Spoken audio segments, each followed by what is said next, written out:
और वहीं कृषि मंडी के व्यापारियों को यूजर टैक्स समाप्ति के ऐलान का इंतजार है। राजस्थान खाद्य व्यापार महासंघ के प्रदेश अध्यक्ष सुरेश जलालपुरिया के अनुसार इसे लेकर राज्य सरकार से वार्ता हो चुकी है। मंडी में यह टैक्स व्यापारियों पर लगाया जा रहा है, जबकि जिस सामान को व्यापारी बेचते हैं उस पर पहले ही टैक्स लिया जा चुका है। ऐसे में सरकार को दोबारा टैक्स नहीं लेना चाहिए। उन्होंने इस विसंगति को दूर किए जाने की मांग की है। सर, व्यापारियों का एक मंडल जयपुर गया था, राज्य सरकार से बात हुई। यूजर टैक्स को लेकर क्या बात हुई, सरकार ने क्या? राज्य सरकार द्वारा हमारे जो कृषि जिन्सों के अलावा जो मंडियों में व्यापार होता है उसके ऊपर एक यूजर टैक्स के नाम से 50 पैसा सैकड़ा लगाया गया, जिसका हमारे राजस्थान खाद्य पदार्थ व्यापार संघ ने इसका विरोध किया और सरकार को कहा कि जो 40-50 साल से लोग बैठे हुए हैं और चूंकि हम सरसों पे जब आपको मंडी टैक्स दे देते हैं तो इसका तेल है, चाहे वो खल है, इसी तरह मान लो गेहूँ है तो उसका आटा है, ये चापट है, दाल है तो चना पे हमने से आपने टैक्स ले लिया। इसलिए बाई प्रोडक्टों को आप इससे मुक्त करें और ये चूंकि जनता पर भार पड़ेगा, इसे आप हटाएं।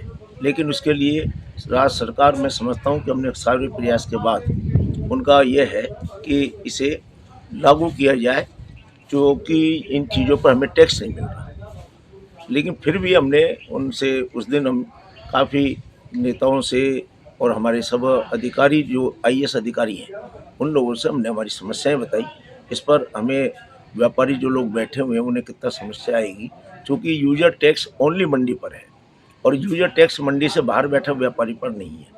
जब मंडी में यूजर टैक्स लगेगा तो दाम उसके ऊँचे रहेंगे, तो हर एक व्यापारी का माल बिकेगा नहीं और कस्टमर भी ये समझेगा कि हमें लूट रहा है। जबकि 10 रुपया मान लो कुंटल हुआ या किसी पर 30 रुपया कुंटल हमारे से यूजर चार्ज आपने ले लिया तो हम ऊंचा बोलेंगे, बाहर वही उसी माल को नीचे कोई आदमी बेच रहा है। तो ये एक विसंगतियां हैं। उस विसंगतियों को दूर करने के लिए हमने राज्य सरकार को पेशकश करी है कि इसे सरलीकरण करें, इसे हटा दिया जाए। अगर आपको यूजर टैक्स का कोई इसमें कोई 5-10 पैसे का कोई यूजर टैक्स को आप सरलीकरण करें, जिससे सरकार और व्यापारी का एक आपसी समझौता होने की हमें पूरी उम्मीद है।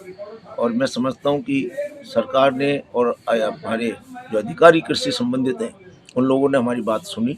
हम यहाँ से जो लोग गए वहाँ पर, चूँकि उसी दिन मसाला प्रशासन की एक बहुत बड़ी बिल्ड ऑडिटोरियम में एक सम्मेलन था, उसमें हमारे सीएम साहब भी आए थे और कृषि मंत्री करोड़ी लाल जी भी आए थे। उनके पास सब बात ये पहुंच चुकी है कि यूजर टैक्स से मंडियों में मंडियां बर्बाद हो जाएंगी और मंडियों का बैठा व्यापारी जो आपका महत्वपूर्ण एक कृषि व्यवस्था में साथ देने वाला है। मेरे पास यहाँ कृषक आया और उसको जब उसने अपना सरसों बेच दिया घर पे, उसको खल ले जानी है तो उसको बड़ी परेशानी होगी। तो वो बातों को हमने समझाया है। हो सकता है इस पर सरकार गहन अध्ययन कर रही है और इसमें 1 हफ्ते में हमें आश्वासन दिया है कि इसका हल हो जाए।